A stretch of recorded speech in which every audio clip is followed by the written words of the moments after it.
Bonjour ou bonsoir, bienvenue à Immigration Canada Recto Verso, une série de capsules d'informations sur l'immigration canadienne que vous apporte le cabinet d'immigration résidé au Canada. Je suis Dudo Georges, consultant réglementé en immigration canadienne et inscrit au registre québécois des consultants en immigration. Aujourd'hui, je vais vous parler du permis de travail. C'est quoi un permis de travail? Un permis de travail, c'est une autorisation donnée par le gouvernement fédéral du Canada à un étranger pour occuper un emploi au Canada. Donc, en règle générale, pour obtenir un permis de travail de l'extérieur étant, l'employeur doit appliquer pour certaines autorisations, à savoir une étude d'impact sur le marché du travail. Donc, l'employeur doit essayer de trouver quelqu'un ici au Canada pour faire le travail. Sinon, l'employeur va devoir demander l'autorisation du gouvernement pour pouvoir recruter quelqu'un de l'extérieur du Canada. Tout comme il y a des pays où leurs citoyens n'ont pas besoin de passer par ce processus parce que le Canada a conclu des ententes ou encore des accords de libre-échange avec des pays. Je peux prendre l'exemple du Chili, je peux prendre l'exemple du Mexique, donc où leurs citoyens, donc c'est pas tous les citoyens, mais certains professionnels qui sont dans ces pays-là n'auront pas besoin de passer par le processus qu'on appelle l'étude d'impact sur le marché du travail pour obtenir un travail. Donc, un permis de travail, comme je l'ai dit tantôt, c'est une autorisation donnée par le gouvernement fédéral du Canada pour qu'un étranger puisse travailler légalement au Canada.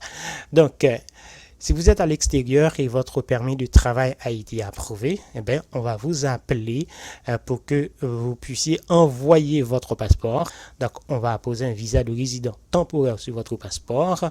Avec ça, vous allez pouvoir entrer au Canada et puis à l'aéroport ou encore à un point d'entrée terrestre. Là, on va vous délivrer le permis de travail.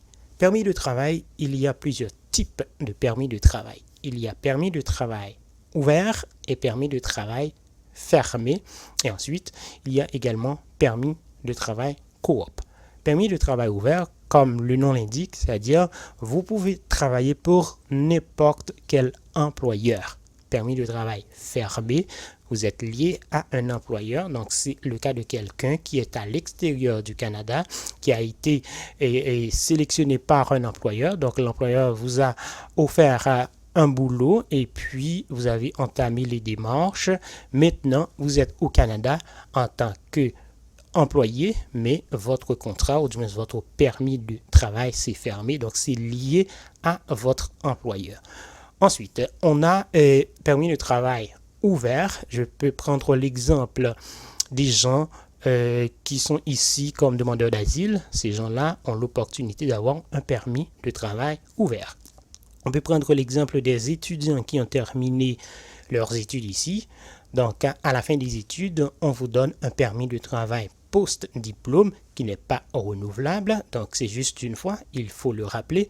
Donc, c'est un permis de travail ouvert parce que avec un permis de travail post-diplôme, vous pouvez travailler pour n'importe quel employeur.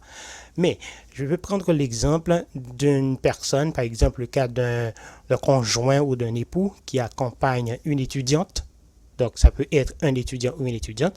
Donc, si vous accompagnez votre épouse ou votre époux qui étudie ici, normalement, vous aurez droit, donc vous serez admissible, à un permis de travail. Donc, si vous faites la demande et qu'on vous donne ce permis de travail-là, donc ça va être un permis de travail ouvert.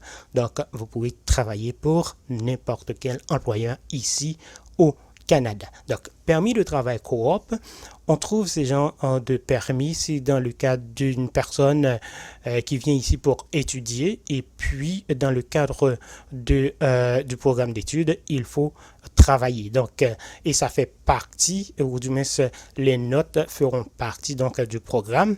Donc, le stage fait partie du programme à ce moment-là. Donc, on va vous donner un permis de travail coop. Je peux prendre l'exemple d'une personne qui étudie en informatique et puis on vous demande de faire un stage, donc dans le cadre du programme, ou encore quelqu'un qui étudie dans les soins de santé et on vous demande un stage. Dans ce cas-là, vous aurez à appliquer pour un permis de travail coop et normalement, on vous donne ce permis-là avec le permis d'études. Et à souligner, après vos études, donc vous aurez droit à un permis de travail post-diplôme qui est un permis de travail ouvert. Voilà, madame, monsieur, merci d'avoir suivi cette capsule d'information sur l'immigration canadienne, Immigration Canada recto verso. Cette capsule a été présentée par Dudo Georges, consultant réglementé en immigration canadienne et inscrit au registre québécois des consultants en immigration. Merci et à très bientôt. Au revoir.